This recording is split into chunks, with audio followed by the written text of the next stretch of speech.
The sun beat down mercilessly on the barren wasteland. John wiped sweat from his brow as he scanned the horizon, hoping to spot any sign of shelter or resources. He and the small band of survivors had been wandering for weeks with dwindling supplies. Ahead loomed a massive wall encircling a city in the distance. "There," said Emma, pointing, "our best chance of finding help."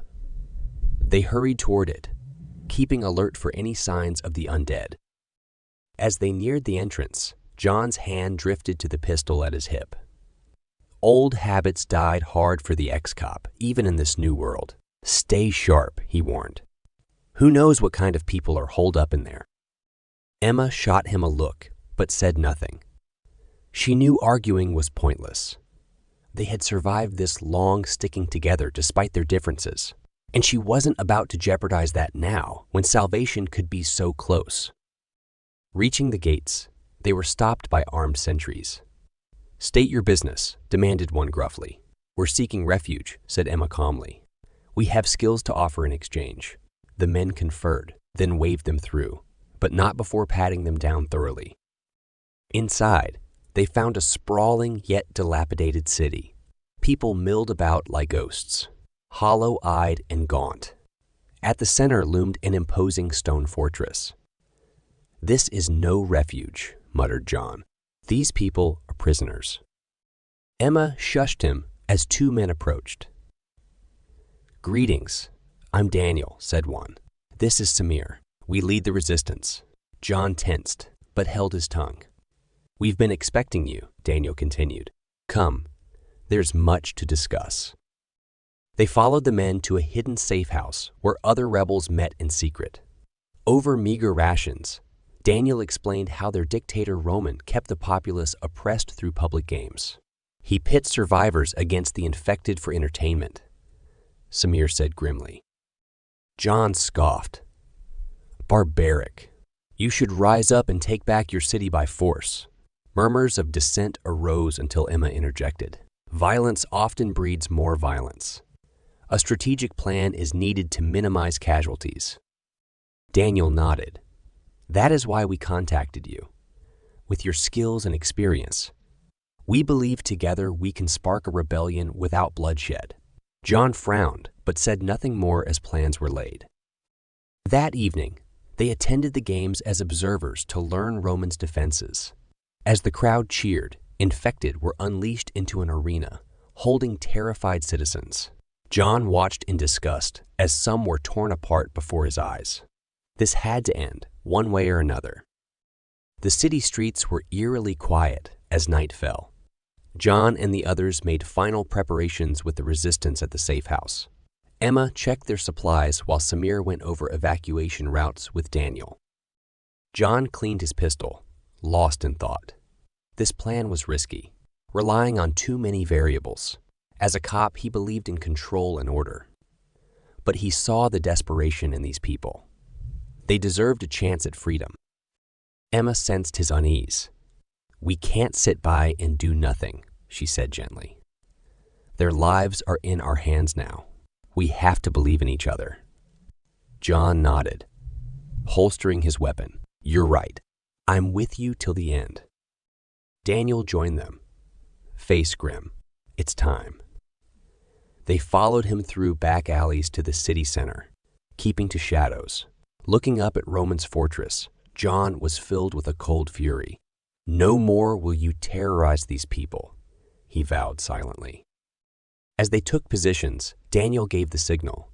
Explosions suddenly rocked the outer walls, collapsing sections. That was the rebels' cue to unleash the infected they had been holding in secret. Mayhem erupted as the undead swarmed through the breach toward guards. Citizens poured into the streets, grabbing makeshift weapons. John helped the others fend off infected while resistance fighters engaged Roman's men. "Stay focused on the mission," he shouted, channeling his military training. "Take the fortress." They fought their way forward, cutting through any infected or soldiers in their path. Roman's forces began to panic and scatter under the onslaught. Inside the fortress, they encountered heavier resistance.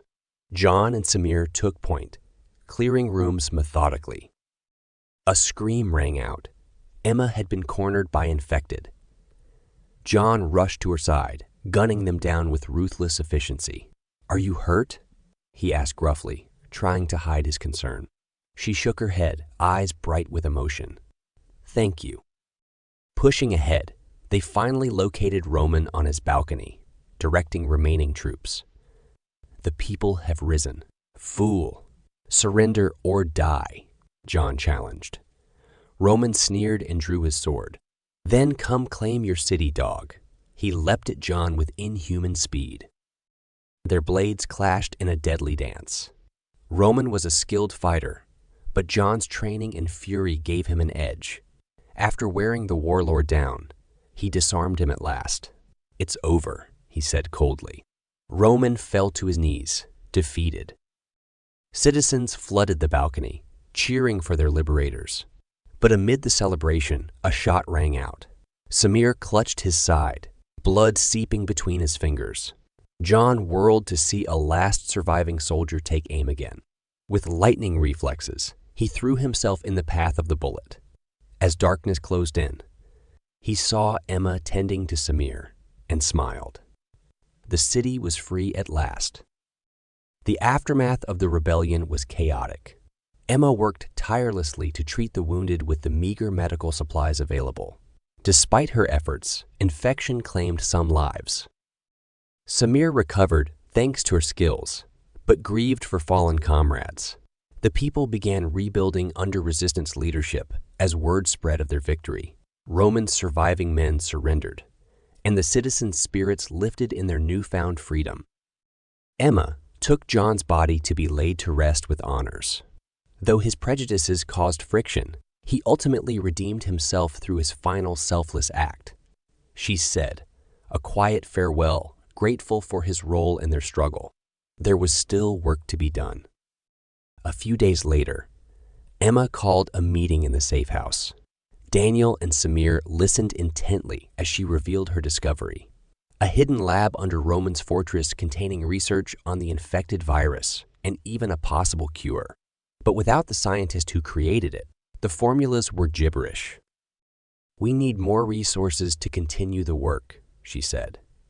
"With cooperation between our people and any other survivors out there, I believe we can solve this. There may be hope for humanity yet." Daniel agreed, pledging the city's support. That evening, as Emma studied the research, faint shouts arose outside. She rushed to the balcony and gasped. A massive horde of infected was approaching the city at incredible speed, likely drawn by the recent chaos. How will we withstand such numbers? Emma took a deep breath. "We fight, as we always have. Together." She rallied citizens to barricade the walls and prepare defenses while Samir organized militias. As night fell, the horde arrived with deafening roars. Flaming projectiles rained down, setting many ablaze. The battle raged all night, just when it seemed they would be overwhelmed. Emma had an idea. She opened the gates just wide enough for infected to stagger inside, then led survivors in sealing them in sections of the city. Confused and turned against each other, the horde began to diminish rapidly. By dawn, the last infected were disposed of. Citizens cheered their victory, embracing Emma as a hero. Though exhausted, she smiled. They had survived this threat through unity and ingenuity. There was still hope in this new world, if people would only let go of old prejudices and stand as one. The future remained uncertain, but together, they would face whatever came. As the sun rose over their liberated city, a new day dawned for humanity. What do you think happens next? Drop your ideas in the comments. I'll pick the coolest one to continue our story. The mist, shrouded forest loomed before the knights as they approached the village of Blackwood. Sir Brennan surveyed the gloomily silent trees with a furrowed brow, hand resting warily on the hilt of his sword. "Something isn't right here," he muttered. His comrades nodded grimly. They urged their steeds forward at a cautious walk, senses alert for any sign of movement amid the fog. An eerie stillness hung over the abandoned streets as they entered the village outskirts. Not a soul stirred in the mist, draped homes and shops lining the weed. Where has everyone gone? Wondered Lady Elaina aloud. Her breath formed pale clouds in the chill air. As the youngest of their company, she was still gaining the respect of her peers. But none could deny her skill with magic, having mastered command over the airy element from a young age. Elaina scanned the fog with her keen eyes, hand outstretched to sense any disturbances in the flow of air currents. Sir Brennan eyed her suspiciously. Best watch your surroundings, not waste your gifts on fanciful notions, he chided. There may be more sinister forces at work here than a village evacuation. Elaina bit back a retort, knowing it would only fuel the knight's distrust. She had proven herself in battles before. But to some, her gender would always be a weakness. The group dismounted and advanced on foot down the lane, weapons and magic at the ready. An eerie creak sounded from one of the houses up ahead. All paused, exchanging tense glances in the gloom. Brennan signaled two knights to flank the building as he and another slowly pushed open the splintered door. Inside was pitch black after the fog, muted daylight. They lit torches to cast flickering shadows over the abandoned furnishings. A floorboard groaned behind Elaina. She whirled, summoning a gust of wind to fuel her torch's flame. Its light revealed a hulking figure lurching from the shadows with inhuman speed. Its decaying flesh fused with the earth. Elaina cried a warning, but it was too late. The zombie barreled into Sir Brennan with a guttural snarl, bearing him to the ground under its immense strength. Its rotting fingers dug into his armor as foul breath hissed from its jaws. Brennan struggled fiercely, but could not throw it off. Elaina blasted the zombie with a powerful gale, tearing it away from Brennan just as its teeth closed on empty air. It crashed through the wall in a shower of splinters. The other knights rushed to Brennan's aid, dragging him up as he gasped for breath. "An elemental!" exclaimed one knight. They turned in time to see the zombie rising from the rubble outside, its body melding back together from clumps of soil and vegetation. It lurched towards them with outstretched arms. Elaina gathered her magic for another attack. But Brennan, still shaken, shouldered past her. "I'll deal with this beast," he growled, drawing his sword. The zombie charged with inhuman speed once more. Brennan sidestepped its grab and swung his enchanted blade in a shining arc. It cleaved through rotted flesh. But the zombie was undeterred, grasping at him with soil-caked fingers. Brennan parried its attacks fiercely, waiting for an opening. When it overextended, he spun inside its guard and plunged his sword deep into its chest. The zombie let out an unearthly wail as its body dissolved into a pile of mulch. Silence fell once more, save for the knight's heavy breathing. Brennan shot Elaina an unreadable look before turning away to survey the abandoned street outside. Whatever cursed magic animates these creatures, it is strong. We must prepare for more encounters as we search this village for answers. Stay close and watch each other's backs. We cannot afford to fall prey to these things alone. With that ominous warning, the knights ventured deeper into the mist, shrouded streets of Blackwood, senses alert for any new threat emerging from the gloom. The knights picked their way cautiously through the misty forest surrounding Blackwood village, alert for any signs of disturbed earth or unnatural movements amongst the trees. The daylight was fading fast, plunging the woods into an even deeper gloom. Elaina summoned a gentle breeze to push back the fog, enhancing their vision as best she could. Yet an ominous stillness pervaded the forest. "We should make camp soon and continue our search at first light," advised Sir Brennan, ever practical. The others nodded wearily. It had been a long day of patrolling the abandoned streets and outskirts of Blackwood, and still, they had more questions than answers.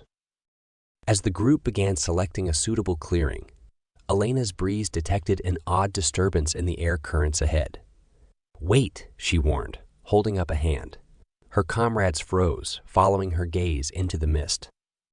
At first, All seemed normal amongst the moss-draped trunks and undergrowth.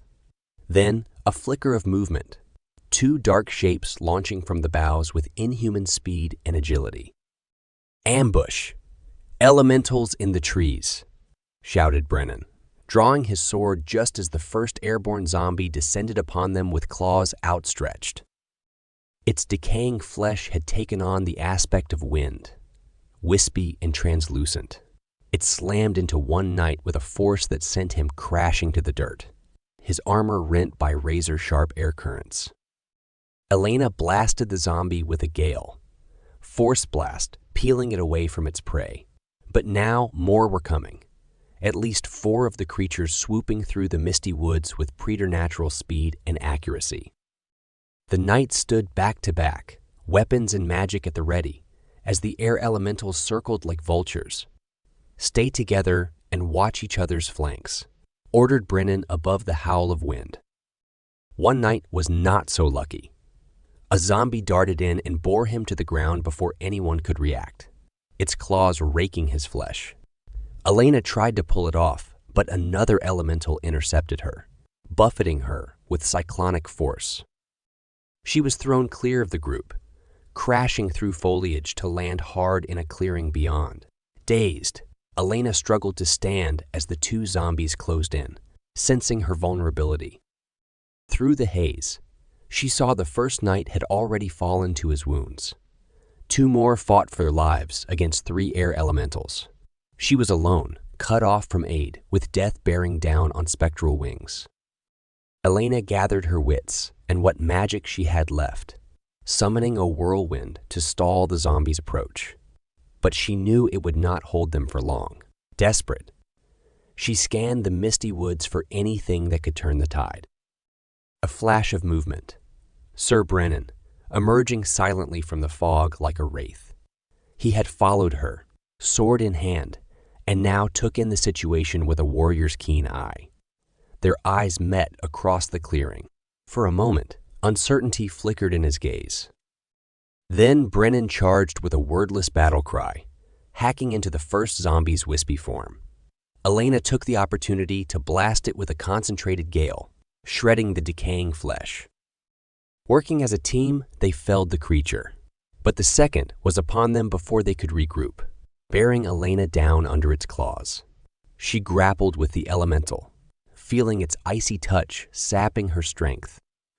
At the last moment, Brennan grabbed it and tore it off her with a show of superhuman strength, flinging it aside.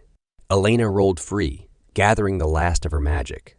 Their eyes met again, and this time she saw grudging respect in his hard gaze. A well-placed wind shear from Elaina rent the zombie to tatters. It dissolved into the forest floor, the curse binding its flesh broken, chests heaving. The knights surveyed the misty clearing for more threats. For now, it seemed they were alone. "You fought well, Lady Elaina," said Brennan at last. She nodded in acknowledgement of the rare praise. Questions lingered unspoken between them as the sounds of battle faded into the woods. For now, an uneasy truce had been reached between knight and sorceress. But the mysteries of Blackwood were far from solved. The knights followed the signs deeper into the forest as night fell, guided by traces of disturbed earth and scorch marks on tree trunks. Whatever evil had taken hold of Blackwood, its source seemed close. Elena's winds detected a large clearing up ahead, its borders marked by a ring of standing stones. And at the far side, the remains of a stone chapel rose against the starry sky. Its bell tower collapsed. "This place reeks of dark magic," muttered Brennan, eyeing the ruins warily. The others nodded, hands tightening on weapons. Elaina summoned a gentle breeze to light their way as the group advanced into the clearing. Silence. Too much silence after the horrors of the day. The knights fanned out around the chapel ruins, alert for any signs of movement. Brennan signaled 2 to search the interior, while the rest held their perimeter. A few tense moments passed. Then a whoosh and crackle from within, followed by shouts of alarm. The knights rushed through the collapsed entrance to find their comrades battling a flaming zombie by the light of its own inferno. Its decaying flesh had been fused with magical fire, turning it into a blazing abomination. It swung massive arms, sending jets of flame that the knights barely dodged. Seeing an opportunity, Elaina summoned a cyclone to engulf the zombie, starving its flames of oxygen. The fiery elemental thrashed within her whirlwind prison, its roars dimming as the magic fire consuming it was snuffed out. With a final gust, Elaina dispersed her winds, leaving only a smoldering corpse amidst the chapel ruins. "Well done," said Brennan grudgingly. Elaina nodded her thanks, chest heaving with exertion. They searched the remains more thoroughly but found no further clues, only signs of dark rituals long past. "Where is the one controlling these beasts?" demanded Brennan, kicking aside rubble in frustration. As if in answer, maniacal laughter echoed suddenly through the clearing from every direction. The knights formed a tight circle, weapons at the ready as a figure materialized before the chapel in a swirl of mist. Robes as dark as the night billowed around a gaunt, pale form, wreathed in an aura of necromantic power. "So, paladins, you have followed my trail this far, but you will go no further. I am Malphas, lord of this Demesne, and you trespass in my domain at your peril." With a wave of one bony hand, the last of his elemental guardians took form. A hulking zombie rose from the earth, larger than any the knights had faced. Its decaying flesh seemed stitched together from the remnants of the others, granted new life through dark sorcery. Malphas had saved his greatest creation for last. The abomination towered over the knights, a golem of living rock, soil, and vegetation. It swung massive arms, trying to crush them under its immense bulk. But this time, the warriors were ready. Elaina summoned cyclones to buffet the zombie, while Brennan and two others hacked at its legs, hoping to topple it. The remaining knights blasted it with fire, lightning, and earth to wear down its defenses. Through teamwork and relentless attacks, they started gaining ground against Malphas' creation. But the leech saw his pet was failing and decided to take a more direct hand in the battle. Dark energies coalesced around his skeletal form. A vortex of necromantic power erupted from Malphas' outstretched hands, a maelstrom of undeath meant to consume the knight's life forces. Elaina saw her chance and countered with a mirror vortex, their opposing magics colliding in a blinding explosion. The shockwave threw all combatants back, disorienting friend and foe alike. When the dust cleared, Malphas had vanished, but so had the last elemental. Its remnants dissolved into the forest floor, the curse finally lifted from Blackwood. The knights regrouped wearily, surveying the now quiet clearing under the light of the rising moon. Victory, but at great cost. Many questions remained, and deeper mysteries still shrouded the village and its tragic past. But for now, their mission was complete. Blackwood was free once more. What do you think happens next? Drop your ideas in the comments. I'll pick the coolest one to continue our story. The IS crew was conducting their daily experiments in the station's agriculture module when Dr. Emma Kelly received an alert. One of the station's exterior cameras had detected signs of a crash landing on Mars. "Bring it up on the monitor," Kelly ordered. The footage showed a plume of red dust settling over the Martian surface. Within the cloud, the blurred shape of an object came into view. "Magnify the image." The object sharpened into view. It was most definitely not of human design. Sleek and oblong, it glinted dully under the dust. "Looks like we have visitors," Dr. Raj Patel said. "I'm reading life signs, but they're weak." Kelly nodded. "Dr. Volkov, prep the rescue shuttle. Doctors Patel and Volkov, you're with me. We're going to take a look." The shuttle touched down near the crash site. Through the viewport, the alien craft loomed larger than expected up close. Kelly opened the hatch. "Careful. We don't know if there are any hostiles." Inside was a scene of carnage. Broken machinery and twisted metal filled the cabin. But what drew their attention were the bodies. Two creatures lay amid the wreckage. They were bipedal like humans, but gray, skinned and hairless, with large black eyes. "Fascinating," Patel breathed, scanning one with his tricorder. Vitals are barely registering. He leaned in for a closer look. Without warning, the creature's eyes flew open, fixing on Patel with an eerie, soulless stare. Its mouth gaped in a silent scream, revealing twin rows of razor-sharp teeth, and it lunged. Patel fell back with a cry as the thing sank its teeth into his arm. Volkov grabbed a metal rod and swung it like a club, caving in the creature's skull with a sickening crack. "Raj, are you all right?" Kelly asked urgently. Patel nodded, eyes wide with shock, clasping his bleeding arm. Within minutes, the wound had turned an angry red. Over the next few hours, Patel's condition deteriorated rapidly. His temperature spiked as he tossed fitfully on the bay bed. The infection was spreading at an alarming rate. "It's in his bloodstream," Volkov said grimly. "We need to isolate him now." But as they backed away, Patel's eyes flew open, pure white orbs devoid of reason. With terrifying speed, he leapt off the bed with inhuman strength. His face was a twisted mask, all traces of humanity gone. Volkov reacted instantly, grabbing a sedative injector and plunging it into Patel's neck. But it was too late. Patel had already bitten into Kelly's arm before collapsing. "Get them both into quarantine, now," Volkov shouted. Within the hour, the first signs of reanimation were already setting in on Patel's corpse. The crew realized with dread that they were dealing with something beyond any pathogen they had ever seen. This was no natural disease. Whatever had infected the aliens aboard that ship had now been unleashed on the space station, and it was only beginning to spread its malignant contagion throughout the cramped corridors of Is Alpha. The quarantine doors sealed with a hiss of pressurized air, locking Kelly and Patel's reanimated corpses in the isolation ward.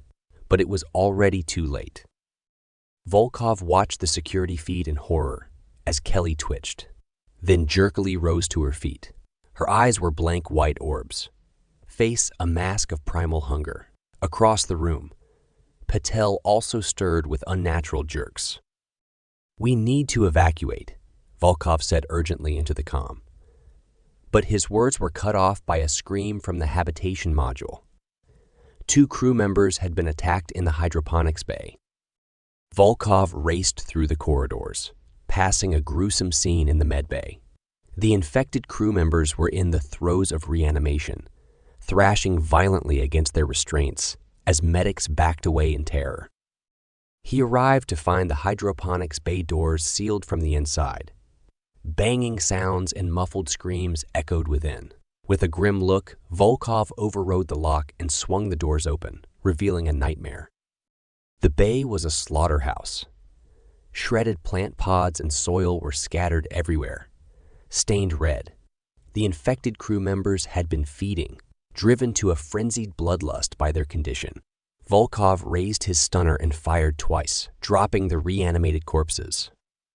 "We need to evacuate the infected areas," he said into the comm, struggling to keep his voice even. "Seal off all sections and vent the atmosphere. Purge the entire habitation module." The crew worked frantically to separate the station into isolated zones.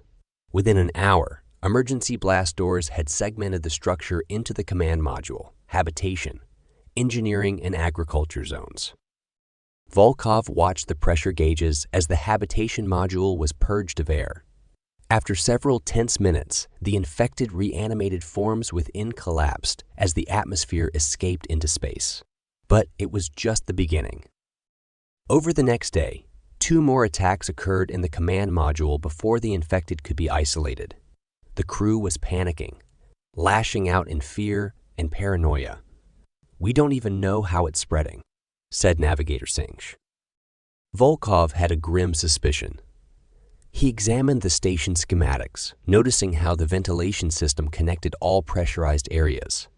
Pulling up the security feeds, he saw telltale signs of disturbance in one of the main ducts. "The virus must be aerosolized, spreading through the air vents," he said. "We need to segment the life support next, then purge each section systematically." It was a massive undertaking that would take all their focus. For the next 48 hours, the crew toiled non-stop to reconfigure the station. Volkov led repairs outside in his EVA suit as the others worked within, sealing hatches and rerouting systems. It was grueling, dangerous work with the threat invisible yet omnipresent. Finally, the last ventilation duct was sealed. "We're ready to start purging," reported Singh from engineering. On Volkov's order, they initiated the process chamber by chamber. But as the agriculture module was evacuated, a scream echoed over the comm. Volkov spun in horror to see Navigator Arun clinging to a support strut outside, face bloodied. Behind him, a figure in a shredded EVA suit floated lifelessly, eyes white orbs. Its gnarled hands gripped Arun's ankle in an unbreakable hold. "No!" Volkov cried, jetting frantically toward them. But it was too late. With superhuman strength, the infected crewman wrenched Arun free into the void. His screams were cut off abruptly as the vacuum consumed him. They had lost two more. Grief and exhaustion weighed on Volkov as they finished the purge in sullen silence. The outbreak was contained for now, but at too high a cost. With critical supplies and half their number dead, how long could the survivors last alone in their floating tomb? In the weeks that followed, the survivors retreated further into the command module as their supplies dwindled. The station had become a ghost ship, its empty corridors haunted by memories of the fallen. Volkov monitored the security feeds constantly for any signs of reanimation in the purged modules. So far, they remained quiescent tombs, but he knew it was only a matter of time before the infected awoke again, drawn to the living. In medical, Dr. Singh worked tirelessly with Patel's samples trying to understand the virus. It was unlike any pathogen seen before, altering human biology on a cellular level. But she was making progress mapping its structure. One night, Singh burst into the command deck, eyes alight. "I think I found a way to counteract the virus. Using a compound extracted from the alien ship, we can induce apoptosis in infected cells, stopping reanimation." It was the first hope they'd had in weeks. Volkov ordered the remaining supplies from the crashed ship retrieved immediately for study. But as the shuttle prepped for launch, the station shuddered with impacts. On the monitors, nightmarish figures swarmed the habitation module like insects, pounding on the blast doors with superhuman force. "How?" Singh cried in horror. Volkov realized with dread. In their haste to scavenge, they'd left an exterior airlock unsealed. "The infected must have been drawn by the shuttle's pre-flight checks," he said grimly. "They're trying to get to us. We need to stop them, now, before they breach the doors." Volkov armed a plasma torch and launched in an EVA suit. Outside, a hellish scene unfolded in the darkness. Over a dozen reanimated corpses floated, battering the station with fists and improvised weapons. Their eyes blazed with feral hunger. Volkov fired the torch, searing several with superheated plasma. But more kept coming, drawn by the commotion like moths to a flame. Volkov jetted between them, cutting them down as fast as he could. But he was tiring, running low on fuel and oxygen. As two infected crewmen closed in, his torch sputtered out. Suddenly, the airlock opened behind him. Singh and the navigator emerged, wielding metal pry bars as makeshift weapons. They fell upon the infected with savage fury, smashing in skulls and severing limbs. Within minutes, the last corpse floated limply. "Let's get inside," Volkov said wearily. But as the airlock sealed, Singh gasped. On one of the monitors, a figure was visible through a port window in the command module. It was Navigator Arun, eyes blank white orbs. His mangled body drifted before the glass, gnarled hands pounding relentlessly. Volkov realized with dread. They weren't safe, even here. The infection had found its way inside their final refuge. They barricaded the module's inner door, but it was only a temporary solution. With their numbers few and resources gone, how long before the barricades fell? Before long, the undead would swarm within, and there would be no escape. Unless Singh's theory could be tested, they gathered what remained of the alien compounds under red emergency lighting. Now was the moment of truth. If her work could save them, or seal their fate. As Aron's pounding grew louder, Singh initiated the treatment. Then, they could only wait to see if the virus had found its match at last. What do you think happens next? Drop your ideas in the comments. I'll pick the coolest one to continue our story.